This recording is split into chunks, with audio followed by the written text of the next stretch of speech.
of the academic conference, and we remind ourselves again of what we are trying to talk about. We are talking about preparation for a successive academic year. Now, it is important, first of all, to understand what you are preparing for. And in this case, what you are preparing for is a successive academic year. And my point of interest for today is, how do you have a successful academic year?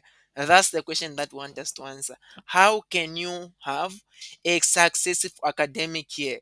Knowing that every academic year that comes, pressure becomes worse.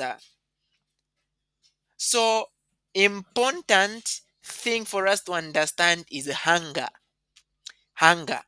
When a child is born today, that child does not eat anything.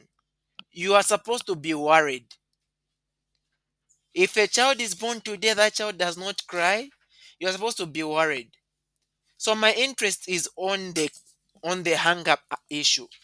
The child is born and then they can't eat. You're supposed to be worried. Why should you be worried? Because you there is no chance for survival of that child. Food is actually a basic necessity for growth to happen. We have got what we call the thyroid hormone. The thyroid hormone that helps in normal homeostasis and metabolism, maintaining the basal metabolic rate, needs a lot of energy to be able to function. So anyone that does not eat, what the does is to compensate for the lack of food. It starts to break down its own self so that it can use up the little that it has. So the body will start to break down your own proteins. And in this case, our proteins are actually going to be found in all our muscles and whatsoever they can be hidden. It will start to break down your body until you are chewed up. Actually, lack of nutrition leads to what we call autolysis or autophagy. The body starts to eat up itself. So that is why there is need for hunger, because once you are not hungry, you start to eat up yourself. See, you are going to be overworked if you do not have hunger. Many people are struggling right now academically because they have failed to find hunger. Hunger to study, hunger to learn, hunger to be in class, hunger to touch a book. But then our point of interest is, how can I develop hunger? Please be free to type your questions in the chat box so that I can be able to read them quickly as we go on. Right? So, how can we develop hunger? Now, number one, let me read the scripture. Proverbs 16, verse 26. It says, a laborer's appetite makes him work harder because he wants to satisfy his hunger. The reason as to why you are going to end up working hard is because you have got an appetite to eat what you are going after. So the laborer's appetite works him to work harder, and that appetite is actually helping him to satisfy the hunger. Now the problem with majority of the people is that they have got the hunger but they don't have the appetite. So besides you having hunger, you also need the appetite, because it is the appetite that is going to make you work harder. If you come in physiology, God specifically made the body and designated hormones to cause hunger. We have got the hormone which we call ghrelin, specifically made for hunger, so that you don't become thin. God was intelligent enough to make also that hormone. So it is number one, our desire for something that makes us wake after that thing. But the tricky part is, how can I develop desire, especially where academics are concerned? See, what is important when it comes to academics is being orderly. If you are not orderly, you are going to struggle to have anger or love for something. Now, refuse to hate something because you don't love the lecturer. Refuse to hate a course because you don't love the tutor. Refuse to hate the course because you are not in good terms with someone who likes answering questions in that course. If there's something that inhibits us or hinders us from a lot of success is pain and bitterness within ourselves. Any form of bitterness, however much you think it is causing pain to yourself. Perhaps maybe you are bitter with your friend. That bitterness will actually prevent you from having good things, not them losing anything at all. So even being bitter against that course because of a lecturer or a tutor is a disadvantage. So refuse to be bitter. Refuse to be pained. Refuse to be upset with a course simply because you don't like someone. And another important thing that can help us to gain hunger for a course is the study technique that you use. Actually, this is one of the most important things you need to do. Study technique. If you want to quickly develop hunger for a course, what you do is before you start studying that course, write down the topics for that course. Put them in order. If I go in biology, the first topic is atomic structure, and then chemical bonding, and then water properties, and then carbohydrates, and then lipids. I know the topics in order. If I go to my physiology, I'll know, okay, it is first cells. I talk about body fluid compartments, and then I'm going to go to muscle tissue, to nerve tissue. Put the topics in order. After you've ordered your work properly, now get past papers, put them also in order. See, being disorderly is going to cause you a lot of difficulty. Make proper folders on your PC where you're going to put things to be able to easily locate them. Maybe on your phone.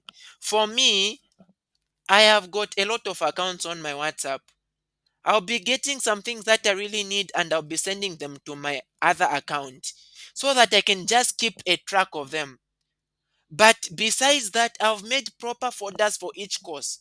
For example, in human microbiology, we have got parasitology, we have got bacteriology, we have got mycology and virology. I have made those. I'll make a folder on my PC microbiology and then I put those components. If you just come in human parasitology alone, we have got components there. We have got arthropods, we have got helminths, we have got protozoa. I've also made folders in those. If I open the folder for protozoa, we also have got small components. Being ordered like this is going to actually help you in getting to quickly locate what you're trying to find. And it will save you a lot of unnecessary pressure. So be orderly, number one. The second thing that you should be able to do if you develop hunger for a course, very, very vital in developing hunger is before you start that topic, peruse through that topic because firstly you've already gotten the topics, you've put them in order. Peruse through, use a short YouTube video to peruse through that topic, at least 5 minutes. Peruse through that topic and then gather at least five past papers, put them on the side. For me, I actually, when I'm studying a topic, I've got my Microsoft Edge there. I've opened five past papers, and then in my PDF, I've opened the lecture notes. First, I've gone through a short video like that, and then after I go through that short video, at least it will help me to identify that okay, in this past paper, this question is from topic one, this question is from this topic that I've read. And then now I'm going to try to look at these questions. What is the general thing that they're trying to help me understand from the questions that they're asking? Okay, if it is about, let's say, for example, if it is about the treatment of asthma, they want me to understand the short acting beta blockers, the long acting beta blockers, the mode of delivery, the inhaler, the nebulizer. Okay, these are the things they're paying attention to. So if I find a slide that is talking about those things, I'm going to take a bit of time on that slide. Why? Because I know that is where the main point is. Because how did I know that? I have seen them in a past paper. Now, myself, I'm not a kind who goes to look for advice from the seniors. I've got few seniors that I'm going to go and get advice from, because a lot of people that we go to get advice from, they are too restricted. The only thing they'll tell you is that this academic year is very hard. This one you are going to see. So I take my time to discover what I'm supposed to do in each academic year. At least the first 1 month, I might take it discovering what are the high yield topics, because I'm a much fan of past papers. What are the high, not just the topic that I've done then, the topic from one to the last. I'm a very huge fan of past papers. I'll peruse through the past papers, look at all the topics overview. What am I supposed to understand?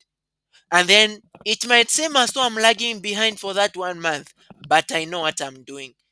By the time I've discovered, I will boldly tell my friend to say, study topic one, study topic two, study this topic. These ones you can leave them out. How come we are in the same academic year? How come you are telling us to study this and we can leave out this? I've taken time to understand what you are supposed to do. That is why if I tell my people this topic, do it. Okay, on this topic that you are doing right now, don't study this, only study this. It's because I've taken a good time to assess what I'm supposed to understand, not only in a course but also in a topic. That is very vital. Using past papers as a mode of study actually gives you more appetite to discover more. You know where you are trying to find something, and then where you are trying to get it, and then you want to go even much deeper. Oh, what can I know? What more can I know? Because my mode of study is trying to understand. If I say I pick breast cancer, I'm trying to study about breast cancer. Besides me knowing, okay, breast cancer affects the breast. Why is it that breast cancer is good if you are pregnant, or if you get pregnant early? Why? I want to dig deeper to find out, not just what I know. If you get pregnant early, maybe at 16 years, you are protected from breast cancer. Okay, oh, that's fine. I don't study like that. I'm interested in the why question. Why is it that anyone that gets pregnant early have got a little chance of getting breast cancer? Oh, it's actually because if you're pregnant, your estrogen is reduced. At that point, I'm now trying to connect. Okay, I can describe the topic however long it takes, because I answer the why question. So for each topic that I study, I give it more time because I was trying to answer the why question. And it is very important for us to understand the why question. So because I've got 15 minutes, I've got 2 minutes more. In these 2 minutes, let me just see if there's anyone that has got a question, and then I make a conclusion. Hope you've taken something here. Order your data properly, whether your PDF files or whatsoever that you're going to be using to study. Gather proper notes and past papers. Actually, past papers will also help you in understanding what kind of book you are going to use. Because you see, for some courses, lecture notes are not enough. For some courses, lecture notes are enough 100%, because every question is actually a direct slide from the lecture notes. For example, biochemistry, every question is a direct point in the lecture notes. Okay, so that is it for now. Do we have any question before I hand the floor to the next minister that is going to share some insights with us?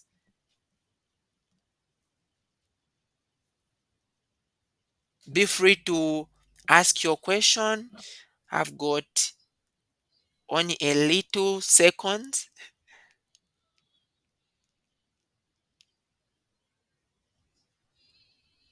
All right, we give glory to God. I think we are going to have the opportunity to ask the next speaker as he gets to speak.